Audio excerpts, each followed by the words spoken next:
Welcome to కారుణ్య సమూహపు స్వాధ్యాయానికి స్వాగతం my dear friends. మరి మిలా మిలారేప చరిత్ర మనము ఈరోజు 10వ భాగంలోకి ప్రవేశిస్తున్నాము. మరి నిన్నటి రోజున మరి ఆహ్, ఏమైతే మరి గురువు మిలారప్ప గారికి ఆహ్, గుహలో ధ్యానం చేస్తూ ఉండగా వాళ్ళ అమ్మగారు గుర్తుకు రావడం, వాళ్ళ అమ్మగారి దగ్గరికి వెళ్ళాలని బాగా అనిపించడం. ఇక, ఇక ఆ గుహలో నుంచి బయటికి వచ్చేసి మరి గురుదేవులకి చెప్పడం. గురుదేవులు "నువ్విలా మధ్యలో రాకూడదు నాయన" అని చెప్పిన గురువుగారు నాకిలాగా ఆహ్, మా ఇంటికి ఏదో మా మా పొలంలో పూర్తిగా అన్ని కలుపు మొక్కలొచ్చాయని, అలాగే మా అమ్మగారికి ఆహ్, మా అమ్మ చనిపోయిందని, మా చెల్లెలు అంతా మరి ఎంతో దారుణంగా ఉందని, ఇవన్నీ నాకిలాగ వచ్చింది గురువుగారు. అందుకని నాకు ఇంటికి వెళ్ళిపోవాలని, ఒకసారి మా అమ్మగారిని చూసుకొని నేనొచ్చేస్తాను అని చెప్తూ మరి వెళ్ళి ఆహ్, చెప్పడం జరుగుతుంది. అయితే ఆయనకి కొన్ని కొన్ని ఆహ్, సు కొన్ని కొన్ని ఆహ్, శకునాలు అంటే మనము మంచి శకునము, చెడు శకునం అంటారు గదా! అలాగా ఆయనకి గురువుగారిని ప్రార్థిస్తున్న సమయంలో మార్పా గారికి మరి ఆయన వెళ్ళేటప్పుడు గురువుగారు నిద్రపోతూ ఉంటారు. ఆయన కళ్ళు తెరిచే సమయానికి ఆయన ఇంటి కప్పులో నుంచి సూర్యరశ్మి ఆయన మీద పడి ఆయన చుట్టూ గూడా ఒక కాంతి వలయంలాగా ఏర్పడడం. అదే క్షణంలో గురుపత్ని లోపల నుంచి అల్పాహారం తీసుకురావడం. ఇవన్నీ గూడా ఈయన ఒక మంచి సూచకాలు అని అనుకుంటూ ఉన్నారనమాట. సో, ఇలాగా అనుకుని చెప్పిన తర్వాత ఆహ్, ఆహ్, ఈ నువ్వు గురువుగారు చెప్తారు. "నువ్వు ఇక్కడికి రాగానే నువ్వు నీ బంధువుల మీద గాని, నీ మిత్రుల మీద గాని ఎటువంటి ప్రీతి లేదని చెప్పావు గదా! ఇప్పుడేంటి వెళ్ళిపోవాలని అంటున్నావు?" అని చెప్పడం జరుగుతుందనమాట.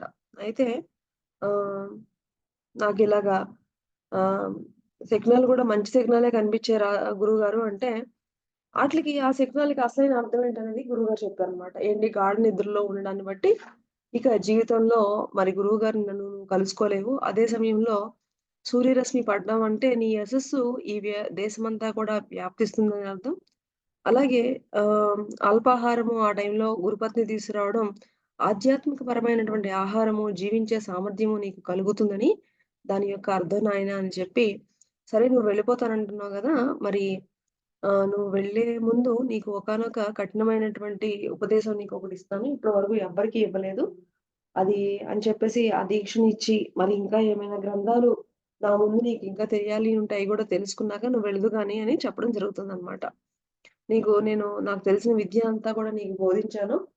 ఆహ్, అని చెప్పి మరి ఎంతో చక్కగా ఆశీర్వదించి ఆహ్, మరి ఆహ్, ఆహ్, ఆ సమయంలో మరి ఆ గురువుగారింట్లో ఎంతో చక్కటి విందు భోజనంలాగా తయారు చేయడం.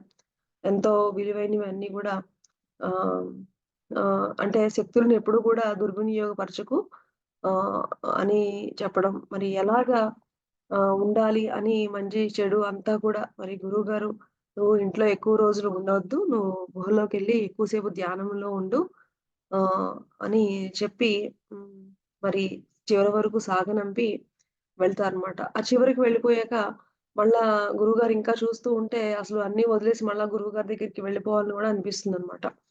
సో, అలాగా అంత బాధతో అక్కడి నుంచి మరి వెళ్ళే ముందు గోపఠన్న గారి ఇల్లు కూడా చేరు. అక్కడ కూడా నువ్వు ఇంకా నేర్చుకోవాల్సినవి ఉంటే గనక నేర్చుకుని వెళ్ళు అని అన్నీ చెప్పడం. అక్కడ అలాగే గోపఠన్న గారి దగ్గరికెళ్ళి అన్నీ తెలుసుకొని తిరిగి వాళ్ళ అమ్మగారి దగ్గరికి ప్రయాణం అవ్వడం అనేది జరిగింది. ఇది మన నిన్నటి సారాంశము. మరి ఈరోజు మన 10వ అధ్యాయంలో మరి 10వ భాగంలో మరి మీలారప్ప గారు మరి ఈ విధంగా ఎంతో దూరం ప్రయాణం చేసి చివరికి వాళ్ళ ఇల్లు చేరుకోవడం జరిగిందనమాట. అక్కడ కొందరు గొర్రెల కాపరులు కనిపించగానే, నేను ఎవరో పరాయి దేశస్థుడిలాగా నటిస్తూ దూరంగా కనిపిస్తున్న ఊరిలో వివిధ ప్రదేశాలను గురించి ఇంట్లో ఎవరుంటున్నారో అడుగుతూ ఏమీ ఎరగనట్లుగా ఆ 4, 8 ఇల్లు ఎవరిది అని అడిగాను. అంటే ఆహ్, ఏమీ తెలియనట్లుగా వాళ్ళ ఊరికెళ్ళి అంటే ఎవరు గుర్తుపట్టలేదనమాట మిల్లరప్ప గారిని. అన్ని విషయాలు జాగ్రత్తగా తెలుసుకుంటుందనమాట. ఇక ఆ 4, 8 ఇల్లు ఎవరిది అని అడగడం జరిగింది. మరి కొంత విషాదంగా మరి నవ్వుతూ ఇప్పుడు అందులో దెయ్యాలుంటున్నాయి. ఆ ఇంట్లో మొదటి నుంచి ఉంటున్న వారేమయ్యారు అని అడిగితే వాళ్ళు చెప్పారనమాట. ఆ ఇంట్లో ఏమైంది ఏంటి అంటే అందులో దెయ్యాలుంటున్నాయి. అతడు మా పూర్వ చరిత్ర అంతా చెప్పి వాడి శక్తులు అంటే ఇప్పుడు మాకెంతో భయమంటే వాడి ఇంటి వైపు చూడడానికి కూడా మాకెవ్వరికీ ఆహ్, సరిపోదు. ధైర్యం సరిపోదు. ఆ ఇంటికి వెళ్ళాలంటేనే మాకు భయము. అతని తల్లి శరీరము ఇంకా ఆ ఇంట్లోనే ఉండి తీరాలి. ఆమె అక్కడే చనిపోయింది. అతని మరి ఆ సోదరేమో ముష్టి ఎత్తుకుంటూ వెళ్ళిపోయింది. తర్వాత ఆమె ఎవ్వరికీ కనిపించలేదు. బహుశా ఈ పాటికి హ్మ్. చనిపోయే హ్మ్. ఉంటారు అని అక్కడ వాళ్ళ అమ్మ గురించి, వాళ్ళ చెల్లి గురించి చెప్పడం. తనకి ఏ విధంగా అయితే కలలో వచ్చిందో అలాగా వాళ్ళ అమ్మ చనిపోయిందని చెప్పడం. అలాగే వాళ్ళ చెల్లి ముష్టి ఎత్తుకోవడానికి అలా వెళ్ళిపోయిందని చెప్పడం. ఆహ్, అని అక్కడ ఊర్లో వాళ్ళు చెప్పడం జరుగుతుందనమాట. అలాగే ఇదంతా ఎంత కాలం అయింది అని అడిగితే 8 సంవత్సరాల క్రితమే వాళ్ళ అమ్మగారు చనిపోయారు. ఆ వడగళ్ళ వాన ఎప్పుడో నా చిన్నతనంలో జరగడం లీలగా గుర్తుంది. మిగతా విషయాలన్నీ కథలు కథలుగా చెప్పుకుంటూ ఉంటే వినడమే కానీ, అంతకు మించి నాకేమీ తెలియదు అని అక్కడ వాళ్ళు చెప్పడం జరిగిందనమాట. అతడు చెప్పిన దాన్ని బట్టి ఇంకో ధైర్యం ఏంటంటే ఆహ్, ఇన్ కేస్ ఇతనే మిలారప్ప అని తెలిసినా గూడా వాళ్ళందరూ భయపడుతున్నారు. మిలారప్ప అంటే గనక ఆ మంత్రగాడు ఏం చేస్తాడో అని అందరూ గూడా భయపడుతుందనమాట. మరి చెల్లేమో అమ్మ చనిపోయిందని, చెల్లేమో కనిపించకుండా పోయిందని విన్నప్పుడు మరి ఎంతో బాధ కలిగింది. మరి ఉంటుంది గదా! బాధ. మరి అక్కడ సమీపంలో ఉన్న ఒకానొక తోపులో తలదాచుకుని సూర్యాస్తమం అయ్యే వరకు దుఃఖిస్తూనే మరి అలాగా బాధపడుతూనే ఉన్నారనమాట. చీకటి పడగానే గ్రామంలోకి వెళ్ళినప్పుడు సరిగ్గా స్వప్నంలో ఎలా అయితే కనపడిందో అలాగే ఉందట వాళ్ళిల్లు. ఒకనాడు గ్రామమంతటిలోనూ వైభవపేతంగా ఉన్న ఆ భవనము ఈనాడు పూర్తిగా శిథిలమైపోయింది. ఒకప్పుడు వాళ్ళ నాన్నగారు అది ఉన్నప్పుడు ఎంతో చాలా వైభవంగా వాళ్ళు ఉన్నారు. అలాగే ఇప్పుడు ఆ కలలో ఎలాగైతే కనిపించిందో సేమ్ అలాగే అయిపోయిందనమాట. ఆ పైకప్పులో నుంచి నీరు పడడం వల్ల నా పుస్తకాలన్నీ గూడా దుమ్ము పడడం వలన నాచు మొలిచి ఆకుపచ్చగా తయారయ్యాయట. అలమరలోనేమో పక్షుల గూళ్ళు, ఇల్లంతా ఎలుకలు, ఎటు చూసినా నాశనమైనటువంటి చిహ్నాలే. ఆ గుడ్డి వెన్నెల వెలుగులో తడుముకుంటూ నలుగురు కూర్చునే పెద్ద హాల్‌లోకి వెళ్తే, అక్కడ గచ్చంతా గూడా పాడైపోయి ఉంది. ఇంటి మధ్యలో మట్టిగడ్డ ఏమిటా అని తడిమి చూశాను. చేతులకు ఎముకలు తగిలాయి. వెంటనే నాకర్థమైందేంటంటే, వాళ్ళమ్మ తాలూకా అంటే వాళ్ళ అమ్మగారు అక్కడే చనిపోయి, వాళ్ళ అమ్మగారి ఎముకలు కనిపించాయన్నమాట. ఆమె మీదున్న నాకున్న మమకారం అంతా ఒక్కసారిగా పొంగుకొచ్చింది. ఒక్కసారైనా చూడలేకపోయాననే వేదన తీవ్రమై దాదాపు స్పృహ తప్పిపోయినంత పని అయింది. కానీ సకాలంలో నా గురువుగారు బోధించిన బోధనలన్నీ గుర్తుకు వచ్చాయి. మనసు ఆహ్, దిటవు చేసుకొని ఎముకల పోగుపై తలపెట్టుకుని పడుకుని అలాగే ధ్యానంలోకి వెళ్ళాను. ఆ ధ్యాన స్థితిలో ఇతర లోకాలున్న మా అమ్మ ఆత్మతో గూడా మాట్లాడగలిగారట. ఇది చూడండి. మరి ఈయన వాళ్ళ ఇంటికెళ్లారు. ఆయనకి ఎలాగైతే కలలో కనిపించిందో, అలాగే ఆ ఇల్లు కూడా అలాగే శిథిలమైపోయింది. అలాగే వాళ్ళమ్మ ఆ ఇంట్లో కూడా చనిపోయి ఎముకల గూళ్ళే కనిపించాయి. అయితే అప్పుడు గురువుగారు చెప్పినటువంటి మాటలన్నీ గుర్తుకొచ్చి అక్కడే ధ్యానంలో కూర్చుండిపోయారనమాట. కూర్చుంటే ఆయన మరి చూడండి చక్కగా వాళ్ళ అమ్మ యొక్క ఆత్మతో మాట్లాడగలిగారట. మరి వాళ్ళ యొక్క కుల దేవతలను గూడా చూడగలిగారట.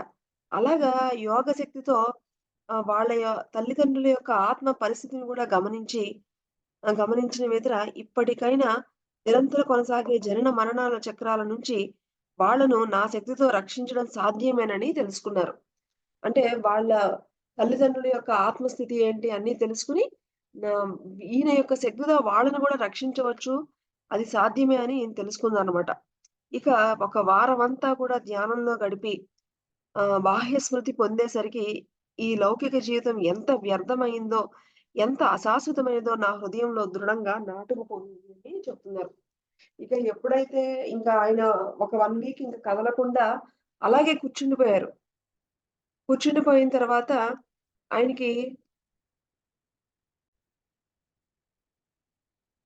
సో, ఇంకా, ఇంకా ఆహ్, ఇంక జీవనోపాధి కోసం ఏదో ఒక వృత్తిని ఆశ్రయించే కోరిక నాలో అసలు ఇంకా ఈ యొక్క భౌతిక జీవితం ఎంత అశాశ్వతమైనది అనేది బాగా గాఢంగా వచ్చేసిందనమాట. ఇక వాళ్ళ అమ్మగారి స్మృతి చిహ్నంగా మిగిలిన అస్థికలను మా వంశీకులను ఖననం చేసి పూజారికి అప్పగించి వాటిని సమాధి చేసినందుకు ప్రతిఫలంగా మా ఇంట్లో మిగిలి ఉన్న ఆ కొద్ది పుస్తకాలను ఆయనకిద్దామని నిర్ణయించుకున్నాను. తరువాత ఏ కారణము వలనైనా పామర జీవితం పట్ల నాలో వ్యామోహం కలిగితే ఆత్మక ఆత్మహత్యకైనా సిద్ధపడతాను కానీ, ముక్తి పొందాలని నా లక్ష్యం నుంచి వెనుకకు మళ్ళకూడదని ఇక చాలా స్థిరంగా నిర్ణయించుకున్నానన్నమాట. నా పుస్తకాలు ఏ పరిస్థితుల్లో ఉన్నాయో చూస్తే నీళ్ళ వలన వాటి అట్టలన్నీ పాడైపోయి లోపల అక్షరాలు మాత్రం బావున్నాయట.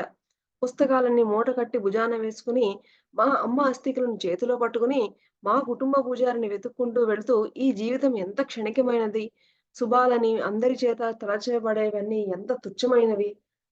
నేను ఆత్మబోధ చేసుకుంటూ, ఇంకా గురువుగారు చెప్పినవన్నీ ఆ యొక్క జ్ఞానాన్నంతటిని గూడా మననం చేసుకుంటూ, ఇక అంతా పాటలు పాడుకుంటూ అక్కడి నుంచి వెళ్ళిపోవడం జరిగిందనమాట.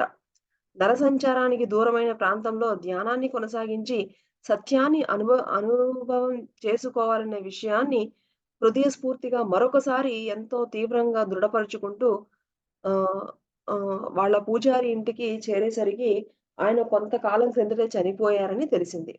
అయితే ఆయన కొడుకు ఒక్కడే ఉన్నాడు. నేను వచ్చిన పని తెలుసుకొని, మా అమ్మ అస్థికల వ్యవహారం తాను చూసుకుంటానని హామీ ఇవ్వడం జరిగింది.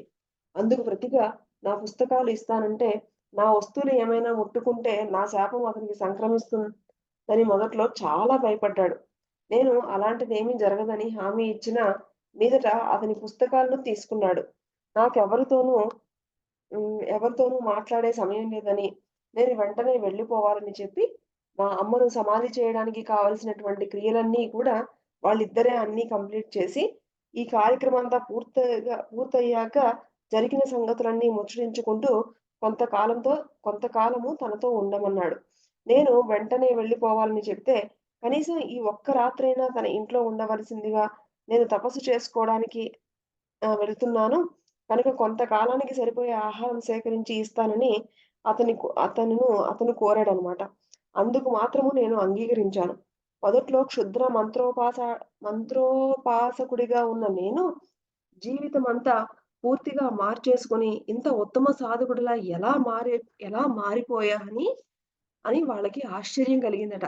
ఆధ్యాత్మిక జీవితంలో నీకు ఎటువంటి గురువు దొరికారు అని ఆ పూజారి గారి కొడుకు అడిగాడనమాట. అడగగా మార్పా గారితో గల అనుభవాలతో కొన్ని అతనికి చెప్పి, పరిపూర్ణతనివ్వగల ఆ చివరి ఉపదేశం కూడా నేనెలా పొందగలిగానో వివరంగా చెప్పడం జరిగింది.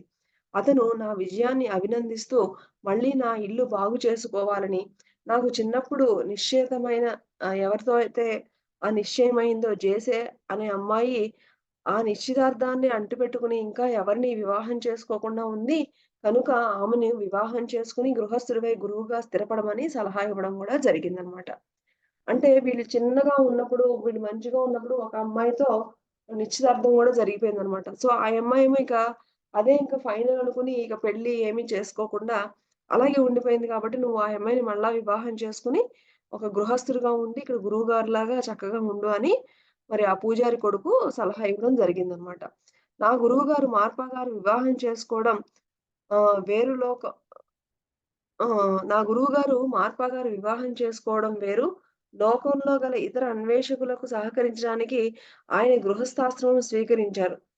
ఆయన సాధించిన ఆధ్యాత్మిక పదవిని నేను సాధించకుండా, వివాహ విషయంలో మాత్రమే నేను ఆయనకి అనుకరిస్తే, కుందేలు సింహపు గంతులను అనుకరిస్తే ప్రయత్నం ఎలా ఉంటుందో అలా ఉంటుంది అని చెప్పడం జరిగింది. మీ గురువుగారిలాగా నువ్వు గూడా చక్కగా పెళ్లి చేసుకొని ఇక్కడ గురువుగారిలాగా నువ్వు ఇక్కడ స్థిరపడిపో అంటే, మా గురువుగారు మా అందరికీ కూడా సహకరించడానికని ఆయన గృహశాస్త్రం స్వీకరించారు. ఆహ్, నేను అలా చేస్తే కుందేలు సింహాలను చూసి గంతులేసినట్టు ఉంటుంది అని చెప్పడం జరిగిందనమాట. ఈ లౌకిక విలువలను లెక్కబెట్టక ఏకాంతంలో ధ్యానం చేసుకోవడమే ఇప్పుడు నా ప్రస్తుత లక్ష్యం అని నా గురువు ఆజ్ఞ కూడా ఇదే. కనుక నేను ఆ రీతినే అనుసరించి తీరాలి. అలాగే జీవించాలి. అలా చేయడం వల్ల మాత్రమే నా తల్లిదండ్రులను కూడా నేను కాపాడుకోవడమే కాక, ఇతర జీవరాశులకు కూడా నేను ఎంతో మేలును చేసిన వాడిని అవుతాను అని మిలారప్ప గారు చెప్పారు. నేను ఇప్పుడు పెళ్లి చేసుకోవడం కాదు. నేను ఎంతో ధ్యానం చేయడం వల్ల నా తల్లిదండ్రులకే కాదు, నా మరి ఆ జీవరాశులకి అందరికీ గూడా ఎంతో సహాయం చేసిన వాడినవుతాను. కాబట్టి ధ్యానం చేయడమే నాకు కరెక్ట్. మా గురువుగారు గూడా నాకు అదే చెప్పారు అని చెప్పడం జరిగిందనమాట. వంశపారంపర్యంగా వస్తున్న ఈ భవనం ఇలా నాశనం అవ్వడము, నా సర్వస్వము హరించుకుని పోవడము చూశాక, లౌకికమైన సిరి సంపదలు క్షణికమైనవేనన్న సంగతి నా మనస్సులో నాటుకుపోయింది. ఇప్పుడు ఎటువంటి ఆటంకము వచ్చినా సరే, నా నిశ్చయాన్ని మార్చుకోదలుచుకోలేదు. ఆహారం దొరక్కపోయినా సరే, ఆయన ఆజ్ఞని పాటిస్తాను. పూజారిక విషయం చెబుతూ ఉంటే, పూజారి గారికి ఇవన్నీ చెప్తుంటే, ఆ భావంతో మనసు నిండిపోయి, అసువుగా నా నోటి నుంచి పాటలు గూడా రావడం మొదలుపెట్టాయట. మరి మినారప్ప గారికి ఫస్ట్ నుంచి గూడా ఆయనకి పాటలు అసువుగా వచ్చేస్తూ ఉన్నాయి. మనం చూసినట్లయితే మొట్టమొదట ధ్యానంలో 11 నెలలు అయిపోయిన తర్వాత గురువుగారికి ఈ విషయాలన్నీ చెప్పినప్పుడు గూడా ఆయనకి అలాగే వచ్చాయి. ఆ! అలాగే ఇకపై ఆహ్, ధ్యానపరమైన జీవితాన్ని అవలంబిస్తూ ఈ జీవితానికి అంకితమవుతానని మరి పాట కూడా పాడడం జరిగిందనమాట. ఆ పాట విన్న పూజారి, ఆయన భార్య కూడా చాలా కదిలిపోయారు. అప్పుడే మళ్ళీ ధ్యానానికి అంకితం కావాలన్న నిశ్చయాన్ని ప్రబోధించుకున్నాను. ఈ లౌకిక సుఖాల గురించిన యోచనను కూడా చేయకూడదని నిర్ణయించుకున్నాను. మరి ఈ విధంగా నేను అప్పుడు తీసుకున్నటువంటి నిర్ణయం తర్వాత, నేనసలు దాని తర్వాత ఎప్పుడు గూడా నా జీవితం ఇలా అయిపోయిందని ఎప్పుడు గూడా నేను పశ్చాత్తాపం పొందలేదు. ఆహ్, ఆహ్, నాకెప్పుడు గూడా ఈ భౌతిక ఆశయాల కోసం నేను నా జీవితం మార్చుకుంటే బావుండేదని నాకు తర్వాత నాకెప్పుడు కూడా నాకు అనిపించలేదు అని మరి చెప్తున్నారన్నమాట మిల్లరప్ప గారు. అయితే మర్నాడు ఉదయమే ఆ పూజారి ఒక తోలుతిత్తులో కొంత పిండి, కొద్దిగా వెన్న, కొవ్వు అన్నీ ఇస్తూ ధ్యానం చేసుకునేటప్పుడు అతన్ని, ఆయన భార్యను గుర్తుంచుకోవాల్సిందని ప్రార్థించాడు. నేను వారికి వీడ్కోలు చెప్పి మా ఇంటికి అతి సమీపంలో ఉన్న గుట్టపై గల గుహలో నివసిస్తూ తీవ్రంగా సాధన కొనసాగించాను. నేను ఆహారం మితంగా భుజించడం వలన కొద్ది నెలల వరకు అది సరిపోయింది. అయితే నా శరీరం మాత్రము చాలా బలహీనమైపోయింది. ఆహారమంతా అయిపోయేసరికి భిక్ష చేసుకోక తప్పేటట్లు లేదు. నాలో నిస్సత్తువన వలన నేనిక సాధన గూడా చేయలేకపోతున్నాను అని అనిపించింది. అంటే ఆ పూజారి ఎవరైతే ఇచ్చారో దానితో మరి కొన్ని రోజులు అలాగా ఉండిపోయారు. అలాగా. దాని తర్వాత మరలా ఆహ్ ఆహ్, అదయిపోయిన తర్వాత ఇక శరీరము చాలా వీక్‌గా అయిపోయిందనమాట. ఇక వీక్‌గా అయిపోయేటప్పటికి ఇక భిక్షాటన చేసుకోవడం తప్పేటట్లు లేదని అనిపించిందనమాట. ఎందుకంటే సాధన కూడా చేసుకోలేకపోతున్నాను నీరసంగా ఉండడం వలన. అందువలన భిక్ష పాత్ర తీసుకొని దగ్గరనే ఉన్న గొడ్ల కాపరుల గుడిసెల వైపు వెళ్ళాను. నేను మొదటగా జడల బర్రెల చర్మంతో వేసిన ఒక కుటీరం లోపలికి తొంగి చూశాను. విధి నిర్ణయం ఎంత విచిత్రమైందో! సరిగ్గా అదే మా పినతల్లి గారిల్లు. లోపల ఉన్న ఆమె నన్ను చూడటంతోనే గుర్తుపట్టి, వారింట్లో ఉన్న కుక్కలను నా మీదకు ఉసిగొల్పింది. చూడండి వాళ్ళ పిన్ని ఎప్పుడైతే నేను అని అంటే మిలారప్ప గారు మరి అక్కడ ఎంతో ఆ క్షుద్ర విద్యలు నేర్చుకుని వాళ్ళ పిన్ని గారి వాళ్ళ కొడుకు చనిపోవడానికి కారణం ఇవన్నీ చేశారు గదా! ఎప్పుడైతే ఈయన భిక్షాటనకెళ్తే ఆ ఇల్లు అది ఎవరిదయిందట? వాళ్ళ పిన్ని గారి వాళ్ళ ఇల్లయిందట.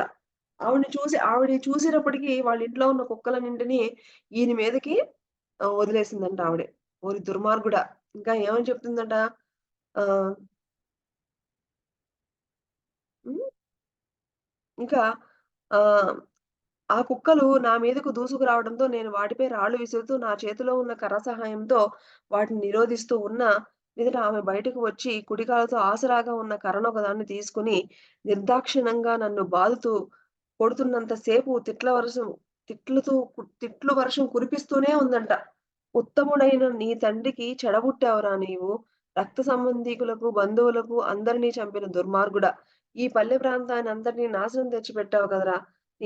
నీ తండ్రి లాంటి వాడు నీలాంటి కొడుకుని కన్నాడంటే ఏమనుకోవాలి అంటూ ఆమె మళ్ళా మళ్ళా తిడుతూనే ఉందట. మరి ఇక ఈ ఒక పక్కేమో మిలారప్ప గారికి నీరసంగా ఉంది. మరి పారిపోవడానికి వెనక్కు తిరిగి ఒక రాయి తగిలి అక్కడున్న ఒక నీళ్ల కుంటలో పడి దాదాపు మునిగిపోయినంత పనిలో అందులో నుంచి వచ్చి నా చేతికర్ర మొత్తానికి ఒక ఇలా ఆవిడ కొడుతూ, తిడుతూ ఉండేటప్పటికి ఆ నీరసంగా ఉన్నారు గదా! ఒక నీళ్ల కుంటలో పడిపోయారట. మొత్తానికి ఎలాగోలా ఒక చేతికర్ర సహాయంతో బయటికి రాగలిగారట. నా పినతల్లి ఇంకా తిట్టిపోస్తూనే ఉంది. దుఃఖంతో బరువెక్కిన గుండెల్లో విధి ప్రేరేతమైన ఆ సంఘటన పూర్వపరానంతా ఒక పాటుగా గానం చేశాను. అప్పుడామె నా పాట వినడం కోసం తిట్టడం మానేసింది. ఆ పాటలో తండ్రి లేని పిల్లలకు, భర్తను కోల్పోయిన ఇక ఇల్లాలికి ఆమె భర్త ఎంతటి దేవాదనకు గురి చేశారో వర్ణించి చెప్పడం జరిగిందనమాట. ఈయన ఏది చెప్పాలనుకున్నా కూడా ఇక్కడ మిలారబ్బ గారు పాట రూపంలోనే చెప్తున్నారు. వారు చేసిన వంచన వలన ఆ బిడ్డ సన్యాసియే దేశం వదిలేశాడు. తల్లి మహా దారిద్ర్యాన్ని అనుభవించి చచ్చిపోయింది. అతని చెల్లి ఏమైందో ఏమో బిచ్చగత్తెయే దేశాలు పట్టిపోయింది. ఒకరికొకరు సంబంధం లేకుండా చెల్లాచెదురయ్యారు. నాకొక మహాత్ముడైన గురువుగారు ఆధ్యాత్మిక సత్యాలను బోధించారు. ఆ సత్యాలను అవగతం చేసుకోవడానికే ఆయన ఆజ్ఞానుసారంగా ఏకాంతవాసం చేస్తూ ధ్యానానికి అంకితమైన నాకు ఆహారం కొరత ఏర్పడడంలో ప్రాణం నిలుపుకోవడానికే భిక్షార్థమిలా గుమ్మం నుంచి బయటికి వచ్చి విధి విలాసం వల్ల నేను ఎరుగక నా పిన్నతల్లి వైన నీ ఇంటికి తీసుకురాబడ్డాను అని ఆయన ఇదంతా కూడా పాట రూపంలో చెప్తున్నానన్నమాట. ఇక భిక్ష ఇవ్వడానికి బదులు నువ్వు నీ ఇంటి కుక్కలను ఉసిగొలిపావు. శరీరం శిథిలమై బలహీనంగా ఉన్నపై నా పైన ఏమాత్రం జాలి లేకుండా కర్రతో నిర్దాక్షిణ్యంగా కొట్టావు. ఇప్పటికే నా గురువుగారు చేసిన ఉపదేశాలు నా హృదయంలో నిలిచి ఉన్నాయి కనుక నేనిక ప్రతీకార వాంఛ నాలో లేశమైనా కలగడం లేదు. నా కోపాన్ని నిర్మూలించుకోవడానికి నా గురుదేవులే నాకు సహాయపడ్డుగాక అంటూ పాటలో ఇదంతా గూడా చెప్పేసారనమాట. ఇంత నా పరిస్థితి ఇలా ఉంటే మీరింకా ఇలా చేస్తున్నారు. అయినా నాకు మీ మీద ఎలాంటి కోపం రావట్లేదు. ఎందుకంటే నా గురువుగారు చేసినటువంటి ఆ యొక్క జ్ఞానంతో నాకు మీ మీద ఎలాంటి కోపము కలగట్లేదు. అలాగే నాకు ఇంకా తర్వాత కోపం గూడా రాకుండా ఉండడానికి నా గురువుగారే నాకు సహాయపడుదురు గాక అని పాట పాడారనమాట. అక్కడే మా పినతల్లి వెనకాలే నిల్చునున్న పని మనిషి ఒకామె ఆ పాట విని హృదయం కరిగి కన్నీరు కార్చేసిందనమాట. ఆ పాట విన్న ఆవిడ పక్కావిడే కన్నీరు కార్చి పినతల్లి అంతరాత్మ కొంతవరకు మేలుకుంది. ఇవన్నీ పాడేటప్పటికి ఆవిడలో గూడా కొంచెం మార్పు అనేది కలిగిందనమాట. తాను చేసిన తప్పులకు ఆమె అంతఃకరణ ఘోషిస్తుంది. తన ప్రవర్తనకు ఆమె సిగ్గుపడుతున్నట్లుగా కనిపించింది. నెమ్మదిగా ఆమె ఇంట్లోకి వెళ్లి ఆ పని మనిషి ద్వారా జున్ను పిండిని పంపింది. చూసారా? వెంటనే ఆవిడలో మార్పొచ్చేసింది. అంతే ఫ్రెండ్స్ ప్రతి ఒక్కరిలోనూ దైవం ఉంటుంది. ఆ! మరి ఆయన పాటతో ఆ దైవాన్ని మేలుకొలిపారనమాట. వెంటనే ఆవిడలో రియలైజేషన్ కలిగి మళ్ళీ ఆహారాన్ని ఇవ్వడం జరిగిందనమాట. నేనిక్కడ నుంచి నా తోటి వారెవరిని గుర్తించలేదు. కానీ వారు గుర్తించినట్లు కనిపించారు. అనేక మంది తీక్ష్ణ దిక్కుల్లాంటి భిక్ష మాత్రం నాకు ఇచ్చారు. సమృద్ధిగా పోగైన వస్తువులను తీసుకొని తిరిగి గుహకు చేరాను. నా పినతల్లి ప్రవర్తన ద్వారా నా పట్ల ఆమె వైఖరి తెలియడంతో, నా పినతండ్రి వైఖరి ఎలా ఉంటుందో అని ఊహించి, సాధ్యమైనంత అనంతసేపు నాకు దగ్గరే వారు ఎవరైతే హృదయపూర్వకంగా జ్ఞానాన్ని పొందదలుచుకున్నారో, వారు ఏ మత సాంప్రదాయానికి చెందిన వారి మార్గమైనా ఒకటే అని చెప్పారు.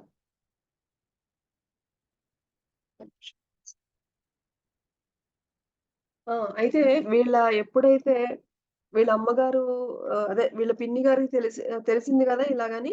ఇక వాళ్ళ బాబాయికి తెలిస్తే ఎలా ఉంటదో అని చెప్పేసి అటువైపు వెళ్ళకుండా ఉందామనుకున్నా కానీ, ఆయన తన కోసం వేరే ఇల్లు కట్టుకొని అందులో ఉంటున్నాడంటే సంగతి తెలియని నేను, ఒక రోజున ఒక ఇంటిని సమీపించేసరికి మా చిన్నాయన "నేను నీ కోసమే ఎదురు చూస్తున్నానురా" అని రాళ్ళు రువ్వుతూ ఇంట్లో నుంచి పరిగెత్తుకుంటూ వచ్చారట.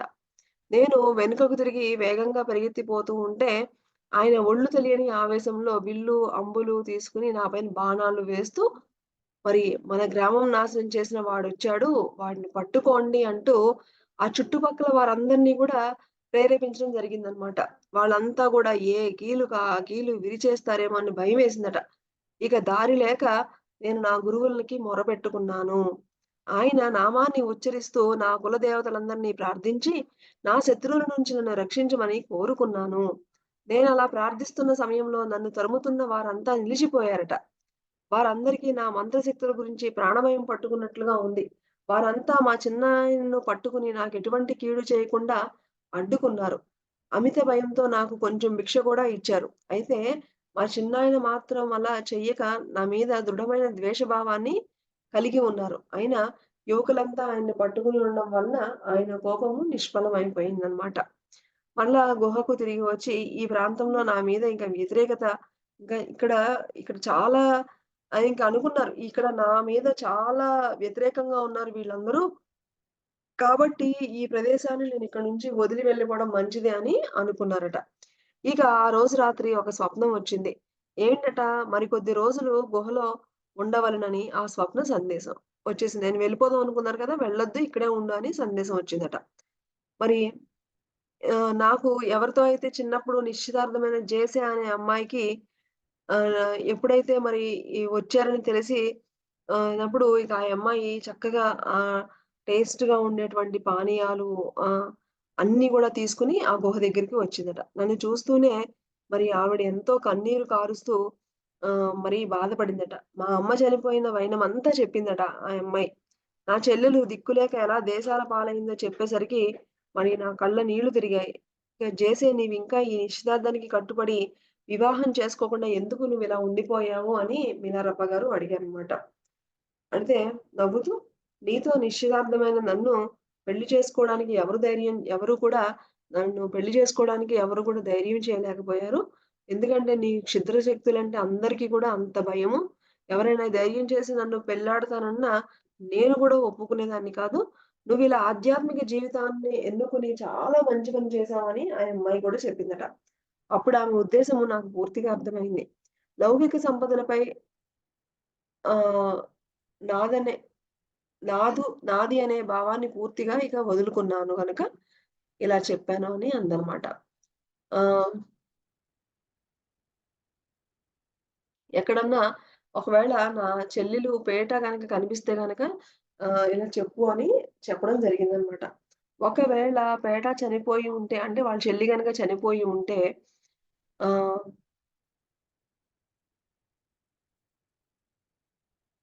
ఆహ్, అని అంటే ఆహ్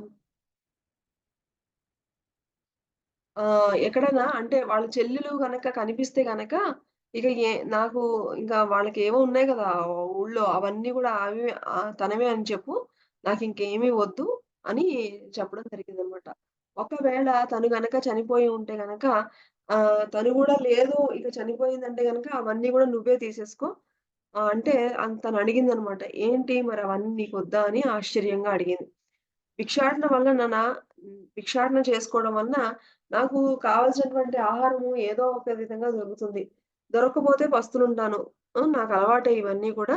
ఇక నాకు ఈ పొలము, ఈ భవనము ఇవన్నీ నాకెందుకు. కాబట్టి నా చెల్లి గనక కనపడితే తనకివ్వు. లేదంటే గనక అవన్నీ నువ్వే ఉంచేసుకో అని చెప్పారనమాట. ఎప్పుడూ కొండల్లో, గుహల్లో ఉండే నాకు ఆ ఇంటితో పని ఏంటి? ఆ! ఆహ్, చివరికి నేనేమి తీసుకెళ్తాను వెళ్ళేటప్పుడు అందుకని ఈ జీవితంలో సర్వాన్ని పరిత్యజించినట్లయితే ఈ లోకంలోనూ, పరలోకంలోనూ శాంతిగా ఉండవచ్చు అని మనుషులంతా యోచించే పద్ధతికి, ప్రవర్తనకు నేను చెప్పేది కూడా ఇదే అని అంటే నేను చెప్పేది నీకన్నీ గూడా విరుద్ధంగా అనిపించవచ్చు. ఎళ్ళేటప్పుడు ఏం తీసుకెళ్తాము, ఇవేం తీసుకెళ్ళము. ఇవన్నీ నేను మిగతా వాళ్ళందరికీ గూడా ఇవన్నీ గూడా విరుద్ధంగా కనిపించవచ్చు, అనిపించవచ్చు అని చెప్తుందనమాట. అంటే "నువ్వు అనుసరిస్తున్న సాంప్రదాయము తక్కిన మతస్థులు అనుసరిస్తున్న వాటికి విరుద్ధమా?" అని అడిగిందట ఆ అమ్మాయి.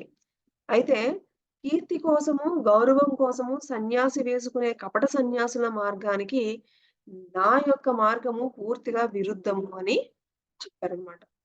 ఎవరైతే మరి కీర్తి కోసము, ఏదో పొందడం కోసము సన్యాసుల మార్గాలు ఈ యొక్క వేషాలేసుకుంటారు కదా! వాళ్ళకి నేను పూర్తిగా విరుద్ధము అని చెప్పారనమాట. ఆహ్, అటువంటి కపట సన్యాసులు ఇటు సన్యాసులు పొందే కీర్తిని, అటు లౌకికతనాన్ని, పూజలను అందుకోవాలని చూస్తూ ఉంటారు. వాళ్ళు ఒకటో, రెండో ఆధ్యాత్మిక గ్రంథాలను కంఠస్థం చేస్తారు. ఆ తర్వాత ఇతర సాంప్రదాయాలను ఖండించి, తన సాంప్రదాయం నిలబెట్టుకోవడం కోసము వంటి విదా వాగ్వివాదంలోకి దిగిపోతూ ఉంటారు అని చెప్పారనమాట. ఏవో 2 పలుకులేవో నేర్చుకుని, అదే కరెక్ట్ అని చెప్పేసి వేరే వాళ్ళతో వాళ్ళు గొడవలు పెట్టుకుంటూ ఉంటారు. అని చెప్పారనమాట.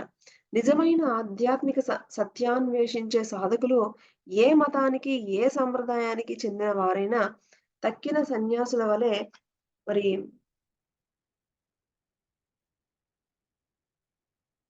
ప్రవర్తించినంత సేపు వాళ్ళందరూ కూడా నాకు దగ్గర వారే. ఎవరైతే న్యాయంగా, నిజాయితీగా ఉంటారో వాళ్ళందరూ నా దగ్గర వారే. అప్పుడు వాళ్ళకి నాకు పెద్ద తేడా కూడా ఏమీ ఉండదు. ఎవరైతే హృదయపూర్వకంగా జ్ఞానాన్ని పొందదలుచుకున్నారో వారు ఏ మత సాంప్రదాయానికి చెందిన వారైనా అందరూ ఒక్కటే అని చెప్పారనమాట. అంటే ఈ అమ్మాయి అడుగుతుందనమాట. "ఏంటి మీ సాంప్రదాయం ఏంటి? మరి మిగతా వాళ్ళతో ఎలాగా ఏంటి?" అంటే ఎవరైతే అవి ఇవి పొందడానికి కపట వేషాలేసుకుంటారో వాళ్ళకి పూర్తిగా నేను విరుద్ధము. ఎవరైతే నిజంగా ఆధ్యాత్మిక సాధనలో మరి హృదయపూర్వకంగా జ్ఞానాన్ని పొందదలుచుకున్నారో వాళ్ళు నేను ఒకటే అని చెప్పారనమాట. నీ అంత అసహ్యంగా ఉన్న మానవుని నేను ఇంతవరకు చూడలేదు. నువ్వు అనుసరించే ఈ మార్గము నిన్ను అడుగు తినే వాడి కంటే హీనాతిహీనంగా తయారు చేసింది. ఎందువలన? ఇప్పుడు చెప్పు. ఏమిటి నువ్వు అనుసరించే సాంప్రదాయం అని ఈ అమ్మాయి అడిగేసిందనమాట. నువ్వు ఈ తిండి సరిగ్గా తినకుండా, నీ యొక్క భౌతిక శరీరాన్ని ఏమి సరిగ్గా చూసుకోకుండా, నీ అంత అసహ్యంగా ఉన్న వాళ్ళని నేను ఇప్పటి వరకు చూడలేదు. ఆ! మరి ఏంటి నువ్వు సాధించింది? నీవు అసలు నువ్వు అనుసరించేటువంటి సాంప్రదాయం ఏంటి? అని ఈ అమ్మాయికి అడిగిందనమాట. అప్పుడు ఇలారప్ప గారు చెప్తున్నారు. నేను సర్వసంగ పరిత్యాగం అనేటువంటి మార్గాన్ని నేను అవలంబించాను. ఈ సాంప్రదాయము ఈ జీవిత కాలంలోనే బుద్ధత్వాన్ని పొందగలరు అని చెప్తున్నారు.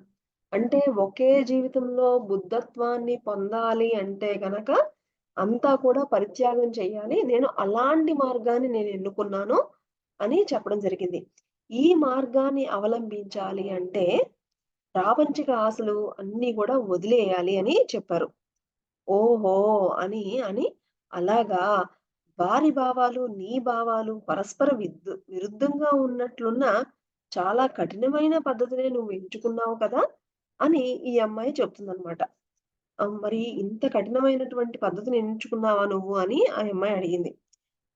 వారి మార్గం అనుసరించడం తేలికే. మమకారాలకు బానిసయ్యి యోగి అనుసరించేదే నిజమైన భక్తి మార్గం కాదని నా ఉద్దేశ్యం. పసుపు పచ్చని కాషాయాంబరాలు విసర్జించే వరకు కూడా నిజమైన అన్వేషకుడిలో ఇంకా ప్రాపంచిక వ్యామోహం మిగిలి ఉన్నట్లే లెక్క. కాషాయం ధరించడం ద్వారా వచ్చే కీర్తి, గౌరవం వీటి మీద వ్యామోహం ఉన్నట్లే కదా! ఒకవేళ అంటే ఈ యొక్క కాషాయ వస్త్రాలు వేసుకున్నా గూడా ఇంకా వాటి వల్ల పొందే గౌరవం మీద కూడా ఇంకా ఏదో వ్యామోహం ఉన్నట్లే గదా! అని చెప్తుందనమాట. కాబట్టి అలాగా కాషాయ వస్త్రాలేసుకొని, అలాగా వాళ్ళ యొక్క మార్గానికి, నా మార్గానికి చాలా డిఫరెన్స్ ఉందని చెప్తున్నారు. ఇది ఏంటంటే, నేను ఏదైతే ఫాలో అవుతున్నానో, ఈ మార్గము చాలా వేగంగా ప్రగతిని సాధించి పెట్టేది. అయితే ఈ విషయాలేమి నీకిప్పుడు నేను చెప్పినా కూడా నీకర్థం కావు. చేతనైతే గనక నువ్వు ఆధ్యాత్మిక జీవితంను పొందు. లేకపోతే ఇంటికి పోయి ఒకనాటి నా ఆస్తిపాస్తులన్నీ గూడా నువ్వు తీసుకొని, నువ్వు హాయిగా అనుభవిస్తూ, నువ్వు సంతోషంగా ఉండు అని చెప్పారు ఆ అమ్మాయితో. ఆమె ఇలా అన్నది. ధర్మబద్ధంగా నీ చెల్లెలిదైన ఆ ఇంటిని, పొలాలను స్వంతం చేసుకోవడం నాకేమాత్రమూ ఇష్టం లేదు. నాకు ఒక భక్తురాలుగా అవ్వాలనే ఉంది. అయితే నీలాగా మాత్రం కాదు అంటూ వెళ్ళిపోయింది. నీ నీ ఏవైతే ఆస్తులున్నాయో అవి నీ చెల్లికి సంబంధించిన ఆస్తులు నేను తీసుకోవడం నాకేమాత్రం ఇష్టం లేదు. అయితే నాకు కూడా ఈ భక్తి మార్గంలో ఉండాలనుంది. కానీ నీలా మాత్రం కాదు బాబోయ్! అని చెప్పి వెళ్ళిపోయిందట. తర్వాత మరి మినారప్ప గారికి ఆస్తిపై ఎటువంటి ఆసక్తి లేదు. గురువుగారి ఆజ్ఞలను ప్రమాణపూర్తిగా ఆచరించబూననని మా పినతల్లికి తెలుసుకొని, ఈసారి చట్టబద్ధంగానే ఆస్తిపై హక్కు సంపాదించుకోవడానికి వీలవుతుందేమోనన్న ఆశతో మళ్ళా కొంత అంటే చూడండి వాళ్ళ పిన్ని అట ఈసారి ఇంకా ఆస్తంతా తీసుకోవచ్చు. ఎలాగో అన్నీ వద్దంటున్నాడు కదా! అని కొంత ఆహారము ఇవన్నీ గూడా తీసుకొచ్చిందట. ఆమె స్వభావానికి విరుద్ధమైన వినయ విధేయతలతో ఇంకా వినయంగా మాట్లాడిందట. "అబ్బాయి! కిందటిసారి నువ్వు వద్దకు వచ్చినప్పుడు నేను చాలా కఠినంగా ప్రవర్తించాను. అదంతా గూడా నా యొక్క అజ్ఞానము. నన్ను మన్నించు. నీ వంటి సాధువుకలా చేయడము సముచితం కాదు. నిన్ను బాధించినందుకు ప్రతిగా నీ పొలాన్నంతా సేద్యం చేసి, నీకు సరిపోయే ఆహారాన్నిస్తూ ఉండాలి అని నాకు అనిపిస్తుంది. ఇందుకు నువ్వు అంగీకరించాలి" అని అడిగిందనమాట. నాకు నెలకు 20 సేర్లు బార్లీ ఇస్తూండు. తక్కిన పంటంతా నువ్వే తీసుకోవచ్చని అంగీకరించారు. మొత్తానికి వాళ్ళ పిన్ని ఆహ్, ఒక నెలకు ఒక 20 సేర్లు బార్లీ ఇవ్వు. మిగతాదంతా నువ్వే తీసుకో. నాకేం వద్దు అని చెప్పేసారనమాట. మరి ఆవిడకి అది చెప్పగానే ఆవిడ చాలా ఆనందం పొంగిపోయి మరి 2 నెలలు మాత్రం బార్లీ సరిగ్గా అందాయట. తర్వాత ఒకరోజు ఆమె గుహ ముందుకు వచ్చి, "నేను నీ పొలాన్ని సేద్యం చేసినట్లయితే నీ కులదేవతలందరూ ఆగ్రహిస్తారని, నాకు ప్రమాదం చేస్తారని ఊళ్ళో వాళ్ళందరూ అంటున్నారు బాబు. ఇంక క్షుద్ర శక్తులు నన్నెందుకు" అంటే అని అడిగిందనమాట. 2 నెలలు బాగానే అలాగా చక్కగా చేసిందావిడి. తర్వాత బాబోయ్! ఊళ్ళో వాళ్ళందరూ నీ పొలం అది తీసుకుంటే మళ్ళా క్షుద్ర దేవతలు నాకేదో అపాయం చేస్తారని అందరూ అంటున్నారు అంటే, అప్పుడు మిలారప్ప గారు అన్నారు. అసలు ఇక క్షుద్ర శక్తులను నేనెందుకు ప్రయోగిస్తాను? నా తరపున పొలాన్ని సాగు చేస్తూ, నాకు సరిపోయే ఆహారాన్ని సమకూరుస్తుంటే, నీవు నా పట్ల క్రూరంగా తెచ్చుకున్న దుష్కర్మకు కొంత ప్రాయశ్చిత్తం చేసుకున్న దానివి అవుతావు. నువ్వలా చేస్తే ఇంక నీకు కూడా హెల్ప్ అవుతుంది అని చెప్పడం జరిగింది. వెంటనే ఆవిడిలా అంది. అలాగైతే నీకున్న మంత్రశక్తులు నా మీద ప్రయోగించనని ప్రమాణం చేస్తావా? నేను లోకజ్ఞానం లేని వాడినవ్వడం చేత మరి వెంటనే ఆ ప్రమాణం చేసేసిందనమాట. ప్రమాణం చేసేసారనమాట. ఆమె సంతోషంగా తిరిగి వెళ్ళిపోయింది. అంటే ఇక క్షుద్ర శక్తులు నా మీద ప్రయోగం చేయనని ఎప్పుడైతే ప్రమాణం తీసుకుందో, ఇక ఆవిడ అక్కడి నుంచి వెళ్ళిపోయింది. మరి, మరి ఇంతకాలము నేను నా ధ్యానాన్ని అదే విధంగా తీవ్రంగా కొనసాగిస్తూనే ఉన్నాను. నాలో అభివృద్ధి కనబడడం అయితే అంటే ధ్యానం అయితే చేస్తున్నారు కానీ ఏమి అందులో అభివృద్ధి కనిపించడం లేదట. జ్ఞానము వికసిస్తున్నట్లుగా గాని, శరీరంలో యోగాగ్ని ప్రజ్వరిల్లుతున్నట్లు గాని కూడా ఏమి ఆయనకి ఏమి ఆయనలో ఆ చిహ్నాలేమి కనిపించడం లేదనమాట. ఏంటి సాధనలో ఎందుకు ముందుకు వెళ్ళలేకపోతున్నాము అని ఆయనకి కొంచెం బాధ కలిగింది. ఆ రోజుల్లో ఒకనాటి రాత్రి ఒక కలొచ్చిందట. ఆ కలలో నేనొక పొలాన్ని దున్నుతున్నాను. నేను ఎంత శ్రమపడి దున్నుతున్నా కూడా నేల చాలా గట్టిగా ఉండడం వలన నాగలి కొద్దిగా కూడా నేలలోకి దిగడం లేదు. అందువలన నేనెంతో నిరుత్సాహపడుతూ ఉండగా, నా గురువైన మార్పా గారు నా ముందు ప్రత్యక్షమయ్యారు. "నీ ప్రవర్తన చాలా ఆశ్చర్యంగా ఉంది. నువ్వు పట్టు విడవకుండా ప్రయత్నం చేస్తూ ఉండు" అని చెప్పి, ఆయన ఎద్దుల ముందు నుంచుని ఏ విధంగా సేద్యం చేయాలో చూపిస్తూ నన్ను ముందుకు నడిపించారు. ఇది ఆయనకి ఒకరోజు వచ్చినటువంటి కల అన్నమాట. మరి తర్వాత ఆ పొలమంతా గూడా చక్కగా పండిన పంటతో నిండిపోయింది. ఈ స్వప్నం వచ్చాక ఈయనకెంతో సంతోషం కలిగింది. అయినా మొదట్లో స్వప్నాలు కూడా మరి ఆలోచనలే కదా! అని అవి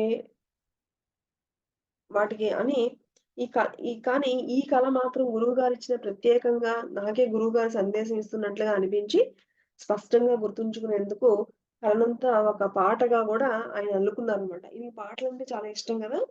సో, అవి పాటలాగా అల్లుకున్నారట. అందులో దున్నటానికి అలివి కాని గట్టిగా ఉన్న భాగాన్ని నా మనసుగా పోల్చుకున్నారట. ఆ పొలంపై వర్షించే నీరు గురు కటాక్షమని, వేసే ఎరువులు విశ్వాసానికి చిహ్నమని ఆయన ఆ విధంగా ఊహించుకున్నారనమాట. నాగలి, ఎద్దులు ఏకాగ్రతకి సంకేతాలని ఆహ్, మరి ముందుకు నడిపించే చేయి స్థిరమైన సంకల్పమని, ఎద్దులను అదిలించే చెర్నాకోల పట్టుదల అని అనుకున్నానన్నమాట. అంటే ఆ కలలో వచ్చినవన్నీ గూడా చక్కగా పోల్చుకున్నానన్నమాట.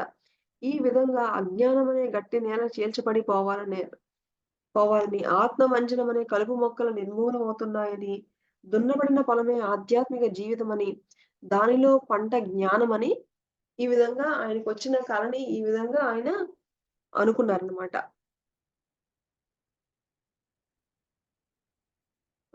ఫ్రెండ్స్ మరి ఈరోజు మరి ఆహ్, వాళ్ళ అమ్మగారి కోసమని వాళ్ళ గురువుగారి నుంచి వచ్చేయడం. వచ్చిన తర్వాత ఆయనకి దివ్య స్వప్నంలో ఏ విధంగా అయితే వాళ్ళ ఇల్లు ఎలా ఉందో అలాగే ఉంచడం. అలాగే వాళ్ళ చెల్లి ఎవరు లేక వాళ్ళమ్మ చనిపోవడం. వాళ్ళమ్మ గూడా మరి చనిపోయి ఆ ఎముకలు ఆ ఇంట్లో గూడా అలాగే ఉండిపోయాయనమాట. అంటే ఎవరు వెళ్ళలేదు. ఆ ఇంటిలోకి అసలెవరు వెళ్ళల. అందరూ క్షుద్ర శక్తులున్న ఇల్లు అని చెప్పేసి దానికి దూరంగా ఉన్నారనమాట. మరి అలాగే వాళ్ళ చెల్లి గూడా ఎక్కడికో వెళ్ళిపోవడం. చివరికి ఆ అస్థికలను తీసుకొని ఒకానొక పూజారి కొడుకు దగ్గరికి వెళ్ళడం. ఆయనకి జరిగిందంతా చెప్పడం వల్ల వాళ్ళు కొంత ఆహారాన్ని ఇచ్చిన తర్వాత, అది అయిపోయిన తర్వాత భిక్షాటన కోసమని ఒక ఇంటికి వెళితే, అది సాక్షాత్తు వాళ్ళ పిన్ని వాళ్ళ ఇల్లు అయ్యుండి, ఆవిడేమో చాలా దారుణంగా కొట్టడము, తర్వాత అర్థం చేసుకొని కొంత పిన్ను గూడా ఇవ్వడం. ఇలాగా మరి ఇంకా బాబోయ్! ఇక్కడ అంతా గూడా నాకు ఈ ఊర్లో అంతా వ్యతిరేకంగా ఉంది. మరి వెళ్ళిపోదాం అనుకున్న టైంలో చిన్నప్పుడు నిశ్చితార్థం అయినటువంటి ఆ అమ్మాయి రావడం. వచ్చి "ఏమిటి నువ్వు చేస్తున్న ఈ సాంప్రదాయం ఏంటి? ఇదేంటి? నాకు భక్తురాలిని అవ్వాలనుంది కానీ నాకు నీలాగా అయితే అవ్వాలని లేదు. అంటే ఇది నేను చాలా కఠినమైనటువంటి మార్గాన్ని నేను ఎన్నుకున్నాను. ఎందుకంటే ఇలా ఈ మార్గంలో అయితే నేను ఒకే జన్మలోనే ముక్తిని పొందొచ్చు అని నేను ఈ కఠినమైనటువంటి మార్గాన్ని ఎన్నుకున్నానని చెప్పడం. మరి తర్వాత ఇక వెళ్ళిపోదాం అనుకుంటే ఒక కల రావడం. ఆ కల్లోనేమో ఇంకా నువ్వు ఇక్కడే ఉండు అని చెప్పడం. తర్వాత మరి అలాగే మరి వాళ్ళ పిన్ని ఆహ్, వచ్చి మరి నీ పంట నీవెలాగో ఏమి చేయట్లే కదా! నీ పంట నేనే తీసుకొని అందులో మరి నెలకి ఒక 20 సేర్లు బార్లీ ఇచ్చేటట్లుగా అగ్రీమెంట్ చేసుకోవడం.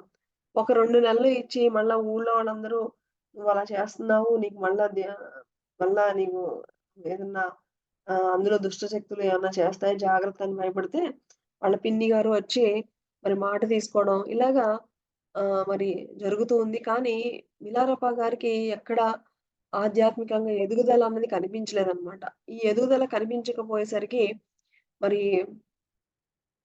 ఒకానొక స్వప్నమొస్తుంది. ఆ స్వప్నంలో మరి ఒకానొక గట్టిగా ఉన్నటువంటి నేల ఆహ్, చాలా దున్నడానికి చాలా కష్టంగా ఉంటే ఎదురుగా గురువుగారు కనిపించి ప్రయత్నించు అని చెప్పేసేసి చక్కటి మార్గనిర్దేశం చేయడం వల్ల పంట బాగా పండడం అనేది వస్తుందనమాట.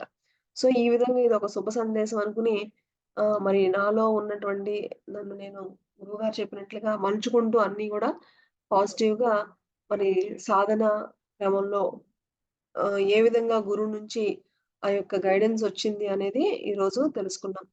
ఇక్కడ ముఖ్యంగా మనము ఎప్పుడైతే ఆధ్యాత్మిక జ్ఞానాన్ని తెలుసుకున్నారో మీనారప్ప గారు, వాళ్ళ పిన్ని గారు అన్ని సార్లు కొట్టినా ఎక్కడా కూడా నెగెటివ్‌గా కోపం రావడం అనేది జరగలేదు.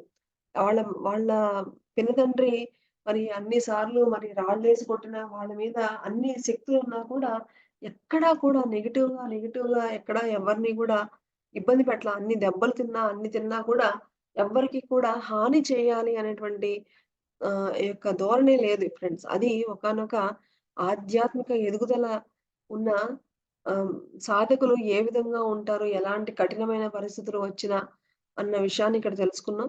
అలాగే మరి తీవ్రమైనటువంటి ఒకే జన్మలో మరి ముక్తిని పొందాలి అంటే గనక ఎంత తీవ్రమైన సాధన ఈ భౌతికమైన విషయాల పట్ల ఏమాత్రం ఆసక్తి లేకుండా మరి దృఢంగా నిర్ణయించుకున్నారు అన్న విషయాన్ని మనం ఇక్కడ తెలుసుకున్నాం మై డియర్ ఫ్రెండ్స్. మరి తిరిగి రేపటి మన స్వాధ్యాయంలో కలుసుకుందాం. Thank you.